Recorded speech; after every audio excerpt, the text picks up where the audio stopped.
Hello everyone and welcome to Sinful Gaming. I'm Dad Hammer. I hope you're all doing well, staying safe, and I hope you're all fighting that war against the grey.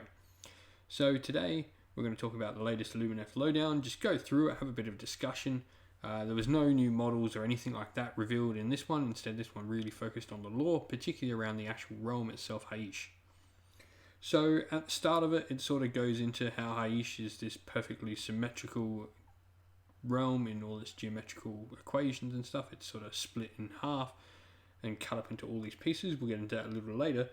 And it also talks a little bit about how we know that both Hysh and Ulgu are like light and shadow, sun and moon, night and day of each other.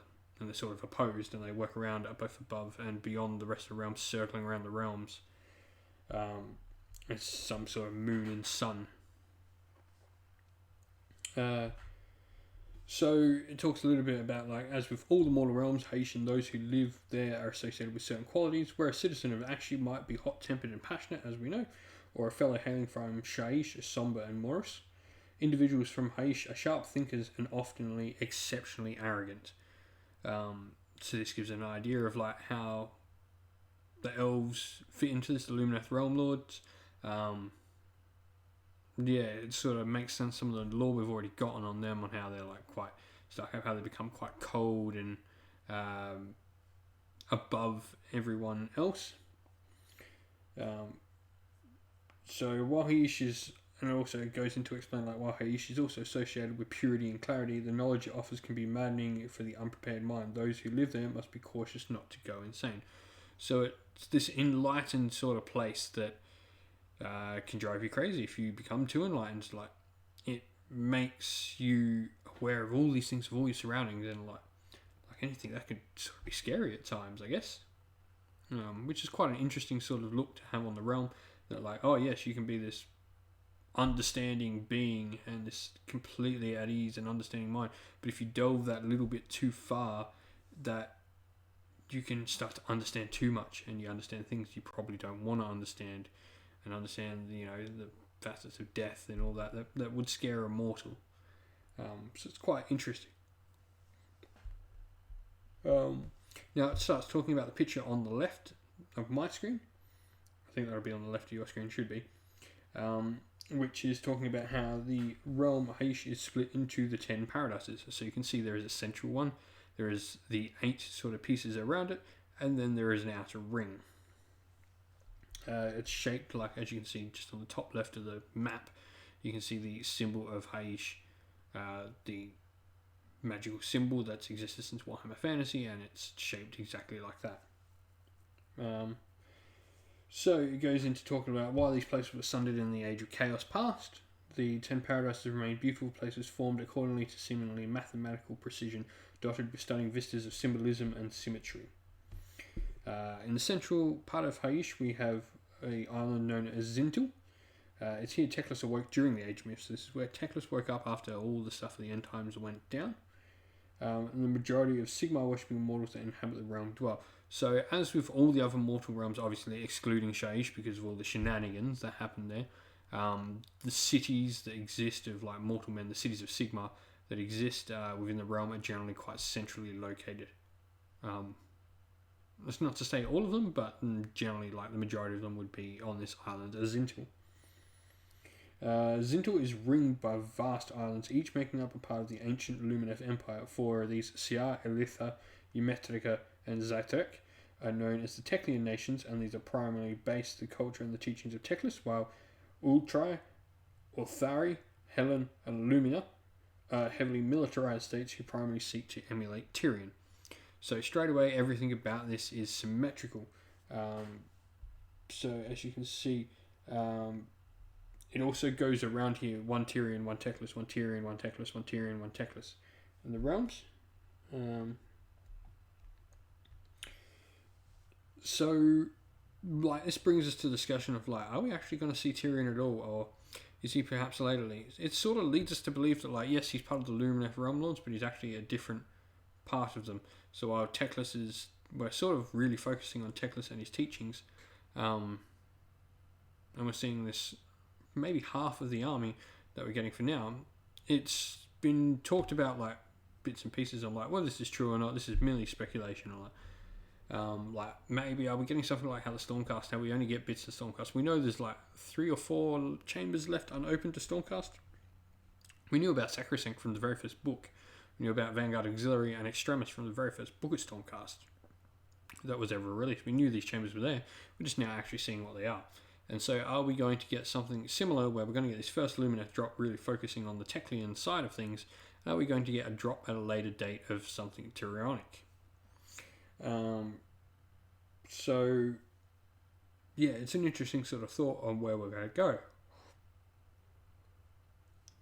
It then goes on to talk about like whether Tyrion or Teclis is the sort of deity that's worshipped. Each of the 10 paradises has its own culture and practices. Alithia, for instance, is a matriarchal society and by far the more populous of the Lumineth Realm Lords nations, thanks to their mysterious practices of magical cloning, now carefully regulated following calamitous mistakes made in the Age of Myth. So straight away these elves are doing things they shouldn't be, and like elves all the time, there's always something they think they're just that little bit better than what they probably are. Like they're pretty good, and elves are really good at what they do, but they always think they're just that little bit better, and that's probably not helped by like what we learnt before about the realm, how there's sort of this overconfident sort of beings for being in the realm of Hysh. It's probably, elves are Ponzian, snooty and foppish at the best of times, and being in a realm where all those qualities are times in magnitude quite significantly, it leads you to believe what these realm lords are really like. Like, would you? They're going to be quite a snooty buggers. And then on the realm's edge, as with most of the other mortal realms, Hysh is more magically stable in the center, which is why all the cities, as we've explained, are on Zintil. And while towards the realm's edge, also known as the perimeter Iniminisul, I have probably butchered so many of these names, it's not funny, and I've tried my best. Really sorry. Hysh is ringed by the continent known as Haixa, lying beyond the sea of liquid light. Haixa is a freakishly perfect place where even the fjords are rimmed with precise fractal shapes. Even further towards the edge of the realm lie regions which appear only as pencil sketches, dots of light, or waves of thought. So it's just like, I always find fascinating like how the edges of realms look, and it's like this place of light, like it becomes so blinding that you can only see like dots, and it looks like a sketch because it's so blinding and bright. But it's also so perfect in every way. It's symmetrical. If you look to one side, you'd see 3 dots, and you look to the other side, you'd see 3 dots, and everything is symmetrical. They'd be at the same exact placings. It's quite a cool thing for a realm, and I'm really excited to like read more about this.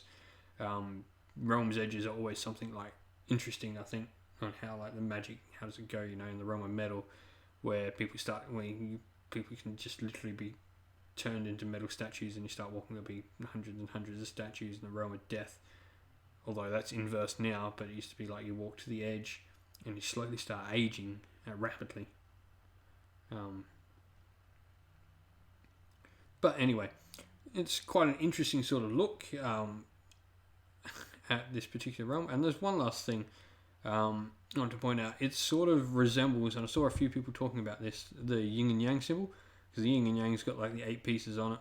I can't remember if this is the correct one. I'm not going to say I'm any authority on Japanese knowledge. I've seen a few people talking about it, so I took something. But maybe go have a look and like see some of the stuff about the yin and yang, because I know the yin and yang is split into the sort of like 8 sort of sections and parts, and so it's supposed to, yin and yang is supposed to represent balance, and maybe this has something to do with the design space and the way they've gone. I mean, we already have a really Asian inspired look going on with the Lumineth Realm Lords, both in like the actual look and in the lore behind the look. So it's just another interesting thing to sort of think about. Anyway, that's enough from me today. I hope you're all staying well. Once again, please everyone stay safe. Best wishes out there to everyone. Don't forget to like the video. Don't forget to subscribe. And of course, fight that war against the grey. Against the grey. Fight that war against the grey. Almost butchered the video right at the last minute there. Good job. And thank you lastly to all our Patreons. you can join our Patreon at Sinful Gaming at Patreon. So without further ado, that's all from me. Have a good night, everyone.